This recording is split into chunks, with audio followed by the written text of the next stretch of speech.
Hi everyone, this is Aaron for SOLA Network, and I'm here today to talk about IVP's, InterVarsity Press's new book. It's the New Testament in Color. And today I have contributors here, Daniel K. Eng and Jordan Ryan. Would you guys please introduce yourself really quickly and also what your part in the book was? Jordan, can you go first? Sure. Yeah. So I'm Jordan Ryan. I'm Associate Professor of New Testament at Wheaton College. I teach all kinds of things here. I teach archaeology courses as well as New Testament courses. Yeah, and I contributed the commentary on Acts from a Filipino American perspective. So, Daniel?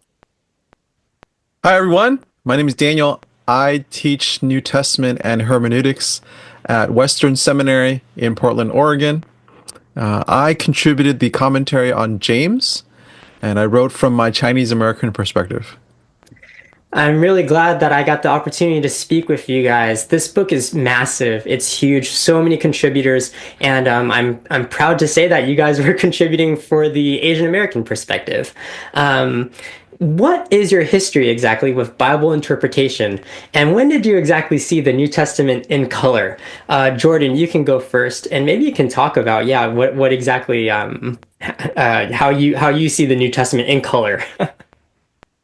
Yeah, so this is kind of complicated. I'm mixed. My father is white Canadian. My mother is Filipino Canadian. So I'm actually originally from Toronto. My dad, for many years, actually for most of his life, he just retired. I think maybe retired, kind of, from working with the unhoused population in the city. He'd done that for over 40 years.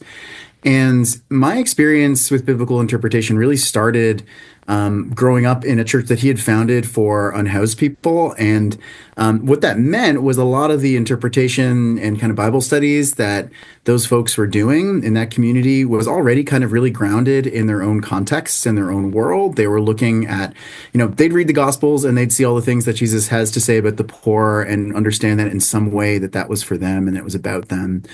And so that's kind of where that came from. Being mixed, it took a lot longer for me, I think, to be able to first. There's a thing that happens, I think, with a lot of mixed Asians where it takes a long time for us to wrestle with our cultural identities and be able to feel like we have the right to claim who we are. And for me, that really happened in my university years. I went to the University of Toronto, and at that time, I ended up having a lot of friends who were kind of other kinds of Asian, all coming from very different backgrounds, international, but most were Asian Canadian. And I ended up in, of all things, the Korean Christian Fellowship, along with the woman who was to become my wife, who is Singaporean Canadian. So the two of us were in the Korean Christian Fellowship. My wife was actually in the leadership team. And it was sort of in that community, which had all sorts of other Asian Canadians. We were doing biblical interpretation. I was actually studying the Bible as a major. I was a religion major. And the way that we were reading the Bible at the Korean Christian Fellowship was really different, both from how we'd read in church and also from how we read in my classes.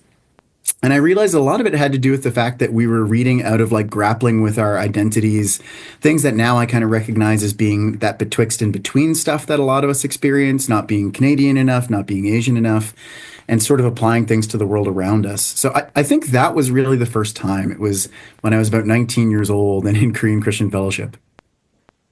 Yeah, Jordan, I mean, your history is obviously very broad here. I can't, even from your name, Jordan Ryan, it would have been hard for me to pinpoint exactly, your ethnicity. Thanks for sharing on that. Yeah. Daniel, you want to go ahead? My story is a lot like Jordan's, where when I was in college, that was actually when I started encountering Bible study material and speakers who were talking about, hey, what is it? Let's look at the Bible. What does this mean to someone who's Asian American? And that was actually really formative for me. And I started thinking about, how I am and, the experiences I've had and how that impacts the way I see the Bible, but also how I receive the Bible as well.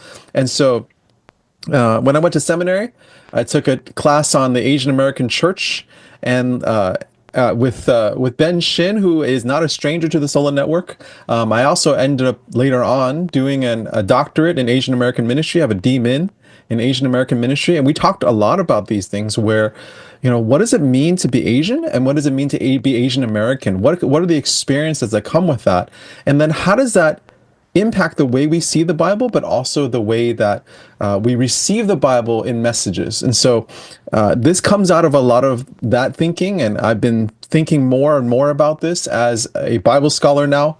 And so that's it's been really good for me to think through these categories. A lot of the things that we read are written from the perspective of the majority culture, and there's nothing wrong with that, but that's what we have most of. And so what we want is to be able to say, hey, what does this look like when an Asian American reads this? Like, what stands out to me, and what resonates with me? I think in the book, it was Esau McCauley that said that the book is championing socially local interpretation or socially located interpretation. And so I guess that was the kind of the hermeneutic that you guys wanted to go into when you were looking at your commentaries. What do you think are the dangers, but also the strengths of this type of interpretation? Is it wrong for me to say it's a type of interpretation? Jordan, maybe you can speak to that. Yeah, I mean, socially located interpretation. I think the reality is that we are all in some way interpreting out of a social location, whether we recognize it or not. Okay. I think that's something that a lot of us who do this kind of work tend to think. I think it is really true once you start, like, if you start looking at majority culture commentaries, it's clear that there are issues and ideas and reasons why they're saying what they're saying, but they're not always explicit. And I think often that's hidden. Sometimes I like to say that socially located biblical interpretation is bringing to light the things that are actually already there. But yeah, I mean, as far as dangers and strengths go, I would say, I mean, one of the challenges I think of interpreting this way, and something that I've tried to avoid, but I know can happen sometimes, is at times there is, I think, a danger of essentializing our experiences. And of sort of trying to guess what the average Filipino American person would think about something, but that's not really what we're doing. It's also not really about taking my experiences and trying to assume that all like Filipinos or Asian Americans have had the same experiences.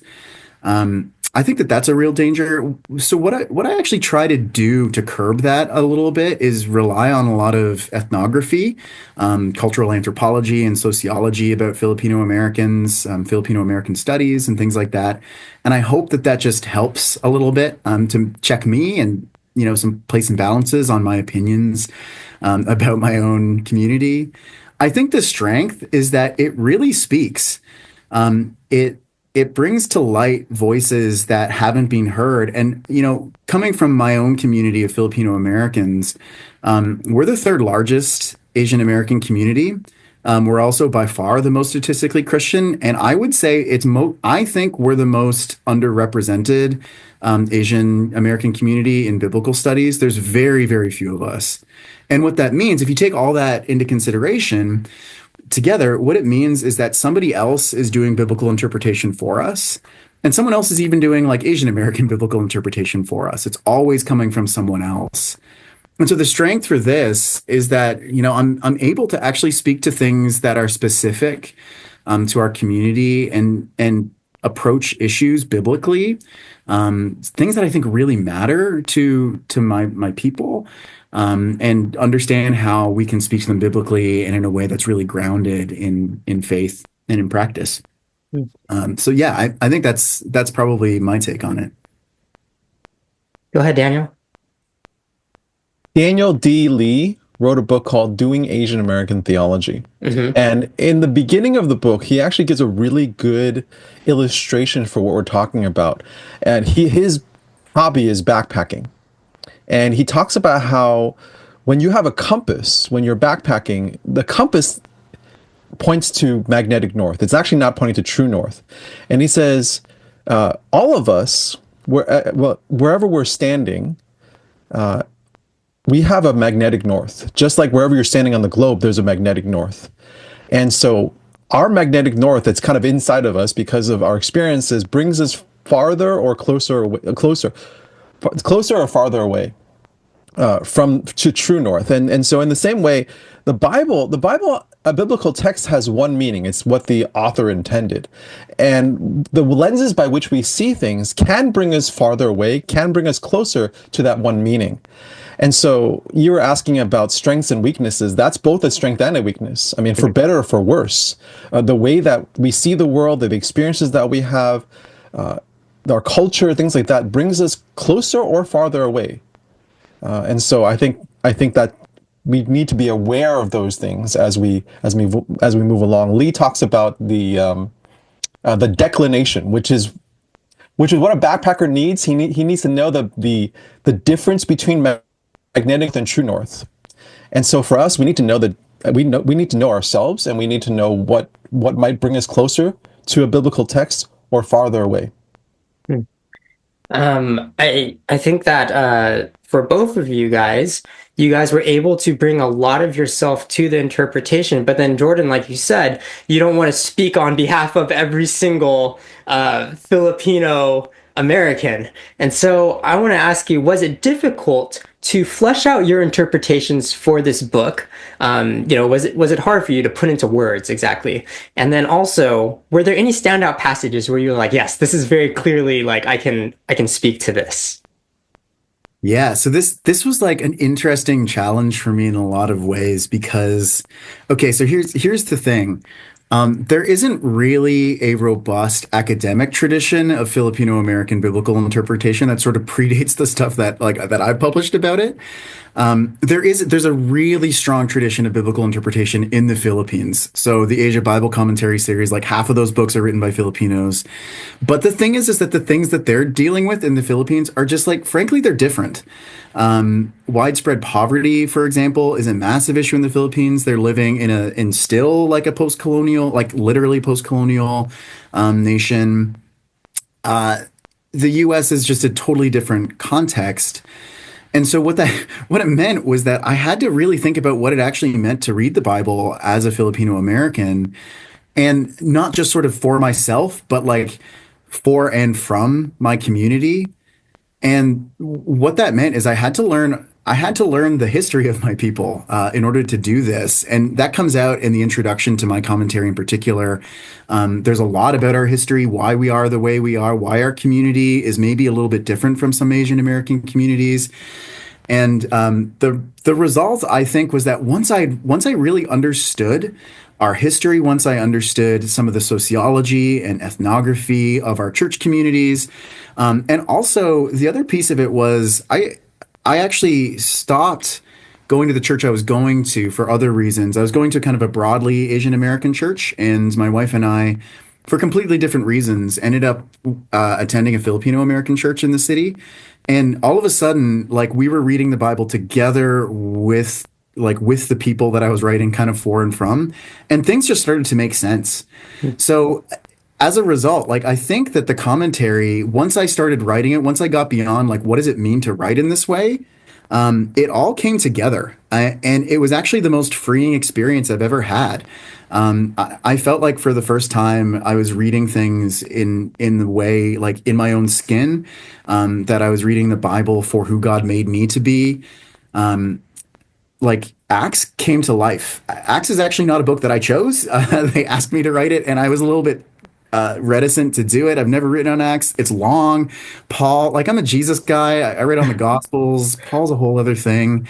But all of a sudden, I just, found myself really resonating with what I was doing, and like, it just came together. I think if there's a standout passage for me, oh man, there were a lot. I know the one that, like, I know Jeanette Oak always quotes me on the community of goods in Acts 2 and 4, but I think the one that like resonated the most for me is probably Paul being arrested and jailed in Philippi, and the whole thing with the prison being shaken. That passage, once I was reading it from my context, understanding Philippi as a Roman colony, understanding sort of the post-colonial history of the Philippines and Filipino Americans, but also things like in that story, Paul's Jewishness is brought up when he's arrested. They assume he's not a Roman citizen, and they don't give him a trial. And those two things really go hand in hand. Jews in the ancient Roman Empire. There's a lot of texts where Jews are sort of considered to be always foreign, never really like true citizens. They're always suspected for being different. And boy, does that resonate with the Asian American experience really broadly. Filipino Americans also have a higher rate of incarceration than other Asian Americans. And so being able to sort of piece that out and think about what it means in connection to this text, seeing the way that God shakes the prison and then, the jailer is baptized, as well as Paul and Silas are literally set free. It's a beautiful passage. And the more I think about it and the more I talk about it with others, it's the one that I think maybe resonates most. And that's awesome. Daniel, can you relate to that?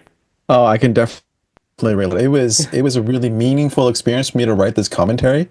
I think a lot of times as an Asian American in a very white male field, biblical studies, I sometimes I have to kind of tone down some of the things I talk about. But here it was great to be able to dive into these things. James right off the bat is written to the 12 tribes of the dispersion. That's in 1:1. And that word dispersion, the Greek word is diaspora.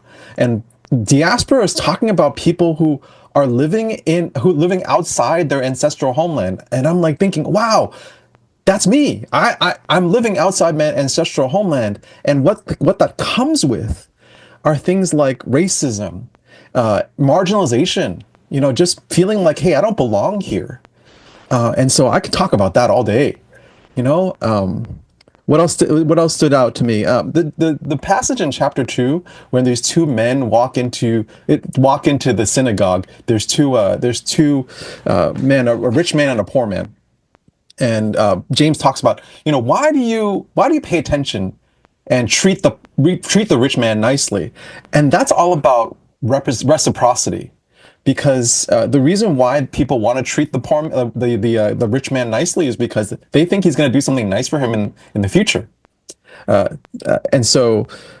And Asian culture is a lot about reciprocity. I mean, we always feel like, hey, we need to return favors, or when we're invited to somebody's house, we got to bring a gift, things like that. That's reciprocity. And it's not necessarily like a tit for tat kind of obligation. It's more like that's what relationships are built on. And so being able to see that through that lens, I was like, well, I mean, there's a good reason that they want to show favoritism to the rich man. But James says, no, everybody should be treated well. Treat them like they're created in the image of God. Later on in chapter 4, James is talking about draw near to God, and He will draw near to you. Draw near to God. Really resonates with somebody who is outside their ancestral homeland, because there's a lot of times when I feel like I'm a bad Chinese person. Like, hey, I don't speak the language. I'm not really understanding all the cultural things and things like that. And so when James writes to these people and say, hey, I know you're outside your homeland, you're far away from Jerusalem, but you can be near God too. That resonates deeply, and in the way that, these people probably thought they were bad Jews because they were so far away from the temple. And yet he says, you can be close to God. And that I was really struck by as I was doing this. And it's amazing to hear both of you guys, I guess, put so much of yourself into this. I could see the passion just coming out more than just reading the book now. It's great to talk to you guys about it. Okay, so now that we have the book in our hands, how can preachers best incorporate it into their sermons? So basically, how should we be using this book? Now, when I'm framing this question, I'm talking about sermons, but if you see it being used in a different way, feel free to chime in. Yeah, Jordan, how can we use this book now? Yeah, one of the things that I think is really great about this book, it is a genuine commentary, and the fact that it's done in color, by people from different communities doesn't change the fact that we're doing good historical research here. We are thinking about like authorial intention. And we're also, and I think this is actually a really key thing, like we're thinking theologically and confessionally throughout the whole book. And what that means is that it actually really loans itself to being used in church settings because we're thinking about God and about, actual biblical theology or practice as we're going through these different passages. And so the way I would suggest using it is like number one, the way you'd use kind of any commentary in preparation for preaching, because it is a commentary. The other thing I think that it's really helpful for is I think it balances out a lot of mainstream or majority culture commentaries by providing things that you might not see otherwise. I think, for example, just going back to that passage about Paul's arrest in Philippi, I think you rarely see majority culture commentaries talking about the fact that there's maybe a connection between Paul's Jewish identity here and the fact that they don't give him a trial and that they assume that he's not a citizen. And I think that's something that, because of my own social location, I was able to draw out a little bit, and then not just historically, but also think theologically about that and biblically about, how then that can speak to our world. Daniel. I don't have much to add to what my esteemed co-contributor has said already. I think he's right. I think we're saying that, hey, this is a real commentary. We're writing. We're serious scholars, and we're writing about this. We're trying to get to the true north, the original intent of our authors here. And so, as we think through this, these are things that would stand out. And so I think it depends how you're preaching and who you're speaking to. So I think one of the things is to make sure that you're using language that would resonate with your hearers. Know your hearers well. And this was an exercise in kind of contextualization efforts. And so, know your hearers well. Know what would resonate with them. And so that's something that Jesus does. That's something that the New Testament authors do. They write in ways that would resonate with their hearers. And so I would encourage the person who's using this commentary to think through these categories and to say, well, what are some things that stand out to me, and those things might not stand out to someone else. And to thinking in the ears of the people who are listening to this. And so I think another thing would be just to make sure that you are surrounding yourself with voices who from people who are different than you. As your own tendencies and the things that you see. Remember, we were saying that our social location can bring us closer or farther away from the intent of the author. And so it helps to know yourself well, but it also helps to have other voices that are different than you. People who might be a different ethnicity or might be from a different culture. But there's other things too. Things like, hey, someone who writes in a different way or might have a different birth order or social class, things like that. And those are people who might think differently and see things differently. And so those are great voices to have around you as you think through the meaning of the biblical text. Daniel, Jordan, thank you so much for your time. Thank you for your work. I've been enjoying the book, using it as a commentary, like you said, and just thank you. I look forward to seeing how else the book is used out in the world, and to see what else you guys do in your fields. Thank you so much. SOLA Network exists to influence the emerging generation of Asian Americans and those who lead them with the gospel of Jesus Christ. Find our articles, book reviews, podcasts, and more at sola.network. If you would like to partner with SOLA Network through collaboration, networking, volunteering, or giving, please contact us through the website.